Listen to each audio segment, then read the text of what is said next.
Emma wiped down the last table at the cafe and looked at the clock on the wall.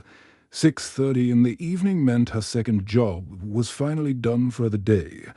Her feet hurt from standing all day. First at the office building where she cleaned, from 5 in the morning until noon. Then here at Mrs. Baker's tea shop until closing time at 26. Emma had never known an easy life. She lived in a small cottage on the edge of Willowbrook. A quiet English village where everyone knew everyone else's business. Her cottage was tiny, with just one bedroom, a small kitchen, and a living room that got cold in winter. But it was hers, and that meant everything. Emma walked slowly home through the village streets, her cleaning supplies heavy in her worn canvas bag. The street lights were just beginning to flicker on, casting long shadows across the cobblestones. She passed the old church where she had attended services as a child, the post office where Mr. Thompson always had a kind word for her, and the small grocery store where she bought only what she absolutely needed. When she reached her cottage, Emma kicked off her shoes and sat down at her small wooden table. She opened the old biscuit tin where she kept her savings and carefully counted the bills and coins inside. Her hands trembled slightly as she realized the truth she had been hoping for. After 3 years of saving every spare penny, she finally had enough money for a plane ticket to Ireland. Emma had been dreaming of this moment since she was 12 years old. That was when her parents had died in a terrible car accident on a rainy night, leaving her completely alone in the world. But she had not been alone for long. Her grandmother Lucy had travelled from Ireland to take care of her, giving up her own peaceful life by the sea to raise a heartbroken little girl. For 6 years, Lucy had been Emma's whole world. She had taught Emma how to cook simple meals, how to mend clothes when they tore, and how to find joy in small things like feeding the birds or watching the sunset. Lucy had worked as a housekeeper for wealthy families to support them both, never complaining about the hard work or the long hours. When Emma turned 18, Lucy had made a difficult decision. She was getting older and wanted to return to Ireland to live out her final years in the cottage where she had been born. Emma had cried for days, but she understood. Lucy needed to go home, and Emma needed to learn to take care of herself. For the past 8 years, Emma and Lucy had spoken on the phone every Sunday evening. Lucy would tell Emma about the seabirds outside her window, the wild flowers growing in her garden, and the neighbors who stopped by to check on her. Emma would share stories about her work, the people in the village, and her dreams for the future. One day, "My dear Emma," Lucy would always say before they hung up, "you'll come see the beautiful sunsets over the Irish Sea. I'll make you my famous apple pie, and we'll sit by the fireplace sharing stories just like we used to." Emma's heart would fill with warmth every time she heard those words. She had never travelled anywhere before. The farthest she had ever been from Willowbrook was the next town over, and that was only for a job interview that had not gone well. Money was always tight, and she could not afford to take time off work.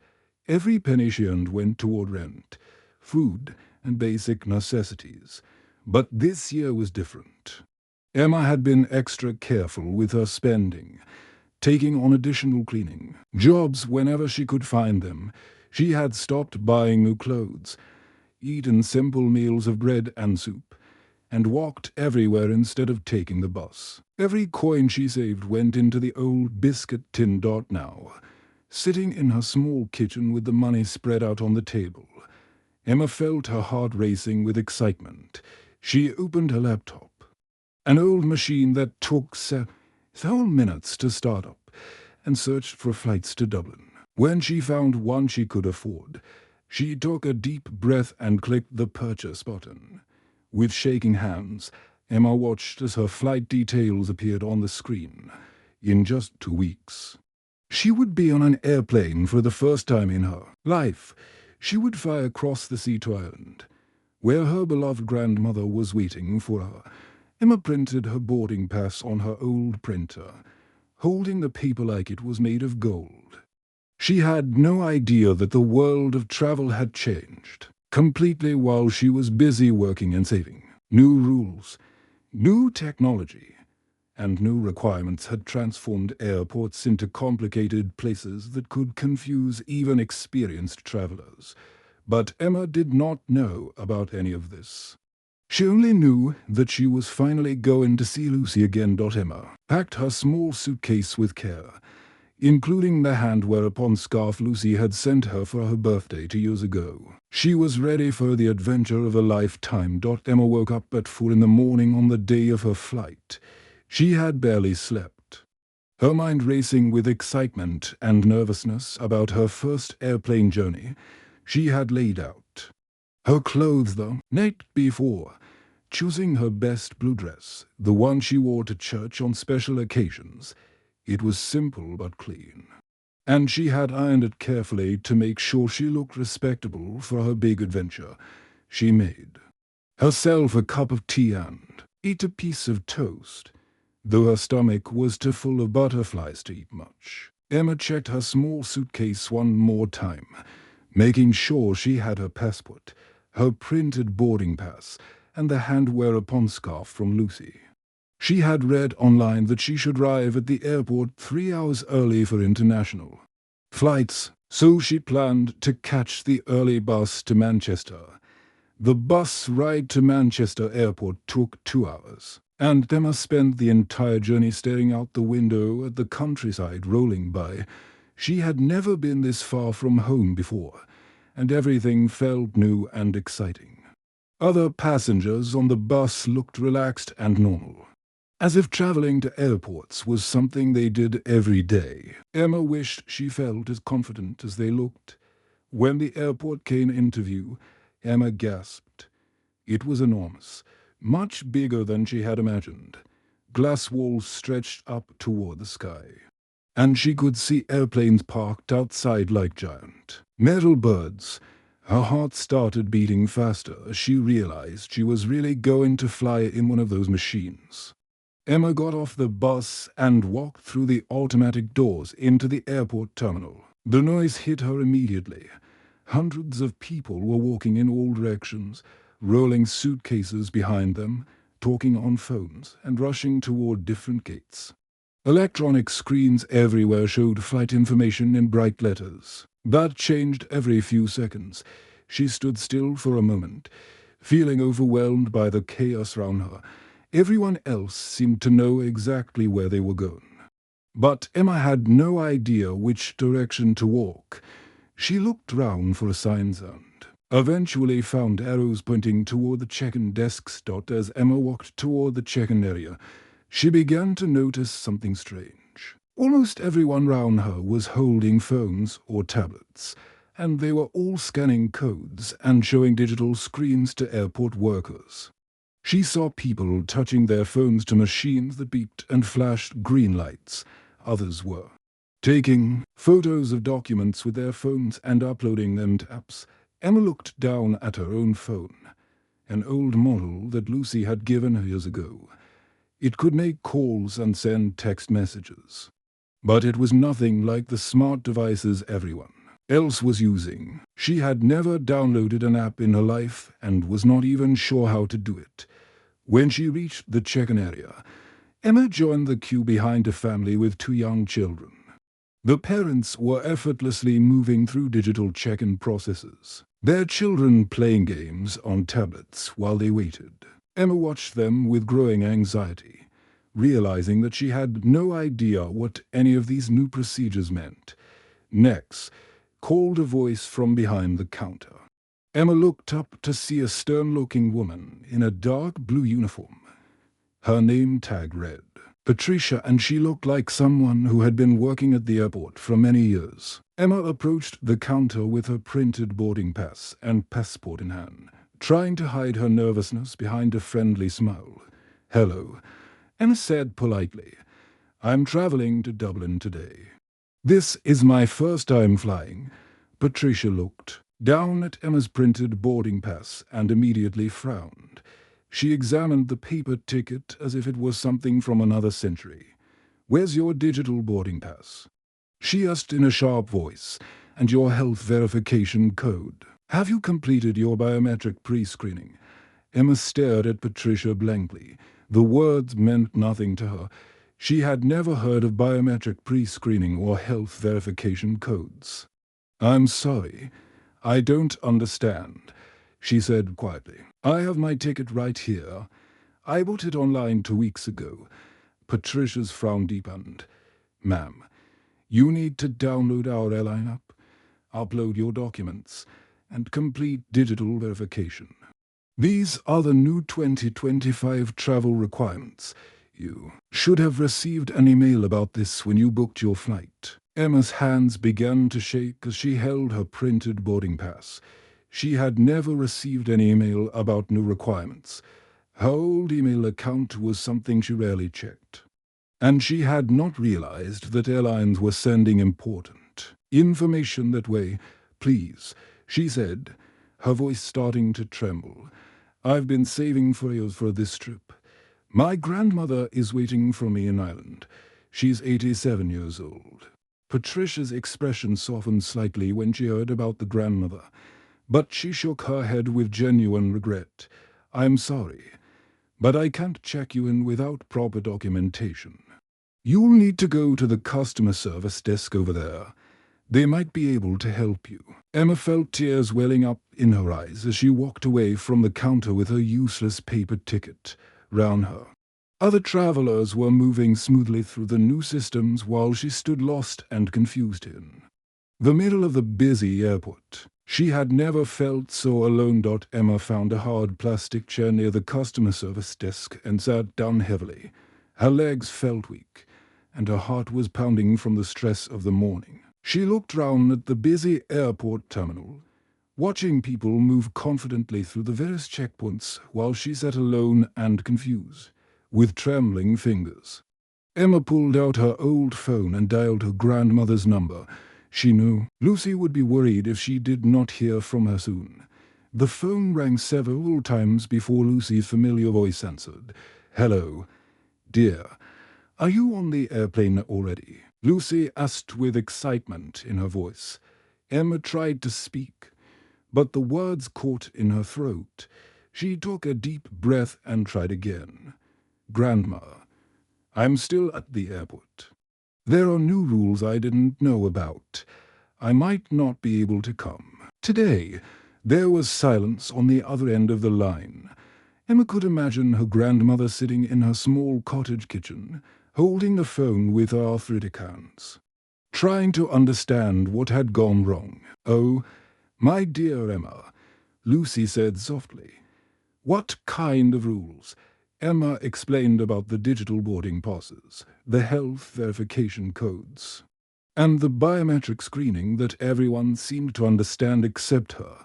Her voice broke as she described how lost and foolish she felt surrounded by all the technology she could not use. "Don't worry, dear," Lucy said in the gentle voice that had comforted Emma through so many difficult times. "We'll find another way. Maybe you can try again next week when you've had time to figure out these new things." Emma knew her grandmother was trying to be brave, but she could hear the disappointment in her voice. Lucy had been so excited about the visit, talking about it for weeks. She had cleaned her cottage from top to bottom, bought ingredients for apple pie, and even picked wildflowers to put in Emma's room. After hanging up the phone, Emma sat quietly crying into her hands. She felt like a failure. She had worked so hard, saved every penny, and planned this trip for months. Now she was sitting in an airport, unable to complete the simple task of checking in for a flight because she did not understand the new technology. Other travelers walked past her, some glancing at her with sympathy, others too busy to notice. Emma had never felt so alone or so out of place. She wondered if she should just give up and take the bus back to Willowbrook, back to her small cottage and her simple life. Excuse me, are you all right? Emma looked up through her tears to see a man in an airport uniform standing beside her chair. He was about 40 years old, with kind eyes and graying hair at his temples. His face was weathered but friendly, and something about his expression reminded her of her father, who had always been patient and understanding when she was upset. The man's name tag read William, customer service supervisor. He had the look of someone who had worked at the airport for many years and had seen all kinds of travelers in all kinds of situations. "I'm trying to visit my grandmother in Ireland," Emma explained through her tears, "but I don't understand all these new rules. I've been saving for this trip for 3 years. And now I can't even check in from my flight." William looked at Emma with genuine concern. Instead of rushing off to help other customers, he sat down in the plastic chair beside her. "I'm William, and I'm here to help," he said in a calm voice. "Tell me about your grandmother." Emma found herself opening up too. This stranger who had shown her the first kindness she had experienced all morning. She told him about Lucy raising her after her parents died, about their weekly phone calls, about the years of saving money for this trip. She explained how she had never traveled before and how overwhelmed she felt by all the new technology. As Emma shared her story, William listened with genuine care. He nodded at the right moments and asked gentle questions that showed he was really paying attention. There was something about his manner that made Emma feel less alone, less foolish. About her confusion, "You know," William said thoughtfully, "I grew up in Liverpool, and my family didn't have much money. I remember how overwhelming the world could feel when you didn't have the right tools or knowledge. My own grandmother was the most important person in my life during those difficult times." William's eyes grew distant for a moment, as if he was remembering his own childhood. "She used to tell me that the world might change around us, but the important things, like love and family, never change. She would have liked your grandmother, I think." Emma felt a spark of hope for the first time that morning. Here was someone who understood what she was going through, someone who knew what it felt like to be lost in a world that seemed designed for other people. Right then, William said with determination, "Let's get you to Ireland. I finish my shift in an hour, but I'm going to help you sort this out first." William stood up and gestured for Emma to follow him. "You are not the first person this has happened to," he explained gently as they walked toward the customer service desk. "The world changed quickly, and not everyone got the memo.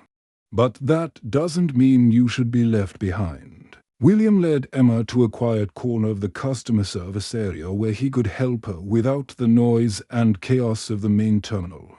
He pulled out his work tablet and began patiently explaining each step of the new travel requirements. Emma watched carefully as he showed her how to download the airline app and create a digital account.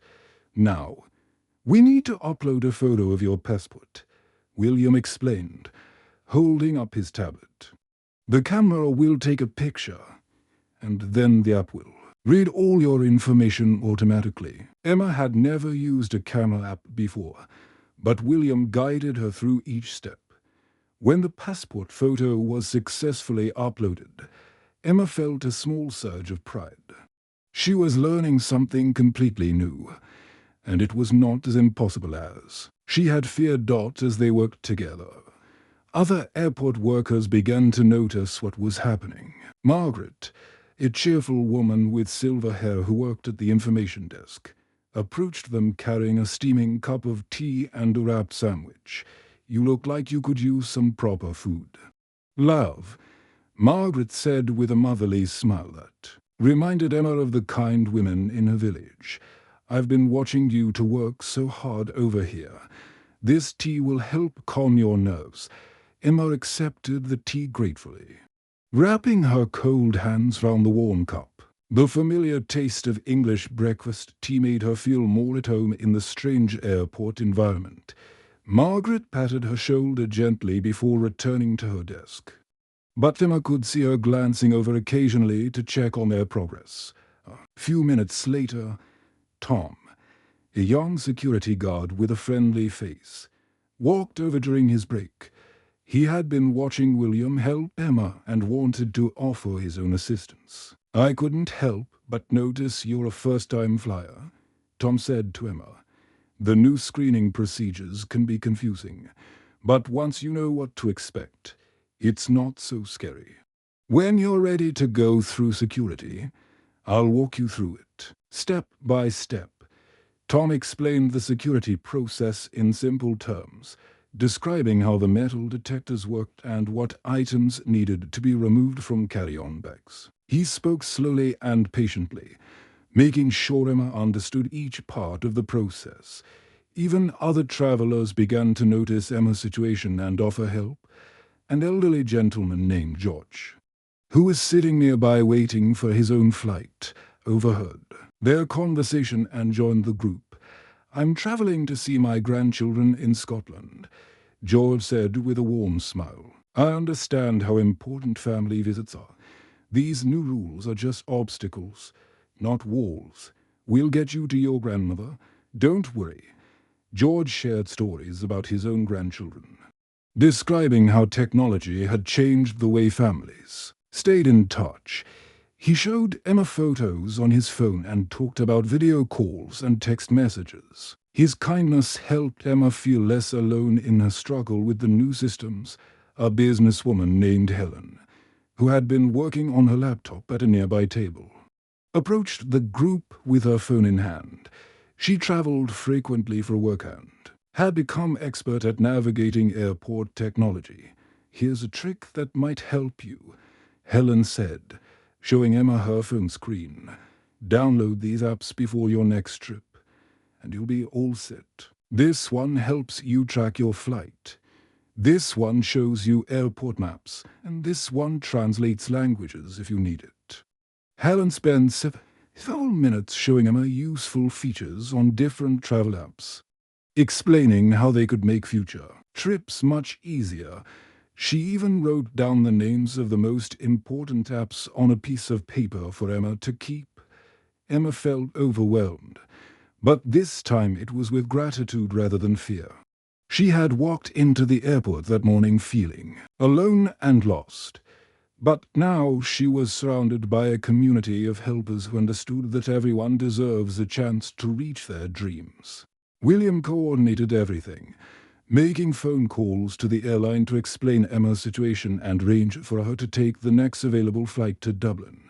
He spoke to supervisors and managers, advocating for Emma as if she were his own family member. "The good news is that there's another flight to Dublin this evening," William told Emma. "The airline is willing to transfer your ticket at no extra cost because of the confusion about the new requirements." William even helped Emma set up a basic smartphone that the airport was lending to passengers who needed help with the new technology. The phone had all the necessary travel apps pre-installed and simple instructions for how to use them. "Why are you all being so kind to me?" Emma asked, tears of joy streaming down her face. She looked round at William, Margaret, Tom, George, and Helen, all of whom had taken time out of their busy day to help a stranger. "Because," William said simply, looking at each of the helpers who had gathered round Emma, "we've all been lost at some point. The only way the world gets better is if we help each other find our way." Emma realized that although technology had created new barriers, human kindness had found a way to overcome them. She was going to see her grandmother after all, and she had learned that she was not alone in the world. 2 days later, Emma stood in the departure lounge at Manchester Airport. But she was no longer the same frightened woman who had first walked through these doors. She held her new smartphone confidently, the digital boarding pass glowing brightly on the screen. The apps that Helen had recommended were already downloaded and ready to use. When her flight was called, Emma joined the queue with other passengers. She watched as families gathered their belongings and business travelers checked their phones. One last time. This time, Emma felt like she belonged in this world of modern travel. At the gate, Emma showed her digital boarding pass to the flight attendant, who smiled and welcomed her aboard. "First time flying?" the attendant asked, noticing Emma's excitement. "Yes, but I had wonderful teachers," Emma replied, thinking of William and all the people who had helped her learn. As Emma walked down the narrow aisle of the airplane, she noticed an elderly man struggling with his carry-on bag and looking confused about the seat numbers. Without hesitation, Emma stopped to help him. "Can I help you find your seat?" she asked gently. The man looked relieved. "These new boarding passes are so confusing," he said. "I'm not sure how to read the numbers." Emma showed him how to match the seat number on his boarding pass with the numbers above the airplane seats. She helped him store his bag in the overhead compartment and made sure he was comfortable before finding her own seat by the window.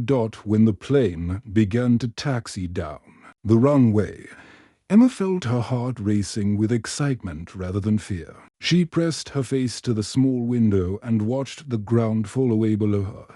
The fields and roads grew smaller and smaller until they looked like a patchwork quilt spread across the earth. During the flight, Emma thought about William, Margaret, Tom, George, and Helen. These kind souls had turned what could have been her worst day into a lesson in human goodness. She realized that the world was full of people who were willing to help if you just gave them the chance. When the plane landed in Dublin, Emma could hardly contain her excitement. She followed the other passengers through the airport, confident now in her ability to navigate the various checkpoints and procedures. Her new smartphone helped her find the exit, and she felt proud of how far she had come in just 2 days. Outside the airport, Emma saw a familiar figure waiting behind the barrier. Lucy stood there with her walking stick, wearing her best coat and a hat decorated with small flowers. At 87, she looked smaller and more fragile than Emma remembered, but her eyes were bright with joy. Emma ran toward her grandmother, and Lucy opened her arms wide. They held each other tight, both crying happy tears that had been waiting to fall for 8 long years. "Let me look at you," Lucy said, holding Emma at arm's length. "You look different, my dear." Stronger somehow, Emma laughed through her tears. "I feel different, Grandma. I've learned so much in the past few days." As they rode in the taxi to Lucy's cottage, Emma told her grandmother about her airport adventure. She described the new world of travel, the confusing technology, and the amazing people who had helped her when she needed it most. Lucy listened with wonder and pride, amazed at how her granddaughter had overcome such a difficult situation. Lucy's cottage was exactly as Emma had imagined it, small and cozy, with a fireplace in the living room and windows that looked out over the Irish Sea. The walls were covered with old photographs, and the air smelled like the lavender soap that Lucy had always used. That evening, as they sat by the fireplace eating Lucy's famous apple pie, Emma continued sharing her story. She talked about William's kindness, Margaret's motherly care, and how strangers had become friends in just a few hours. "You know," Lucy said thoughtfully, "I was thinking of visiting you in England someday, but these new travel rules sound quite complicated for an old lady like me." Emma smiled and took her grandmother's weathered hand.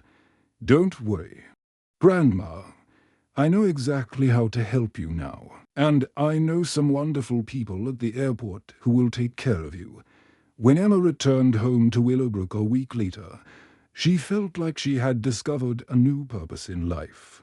She contacted William, who had given her his email address, and they began planning something special. Emma started a small group at the local community center, meeting every month to help people prepare for modern travel. William would drive over from Manchester on his days off to assist with the workshops, together. They taught others about the new requirements, helped them download important apps, and shared resources for those who could not afford the latest technology. Emma's difficult journey had transformed her from someone who felt left behind into someone who helped others move forward. She learned that sometimes the greatest adventures are not about the destinations we reach, but about the people we meet and the kindness we share along the way.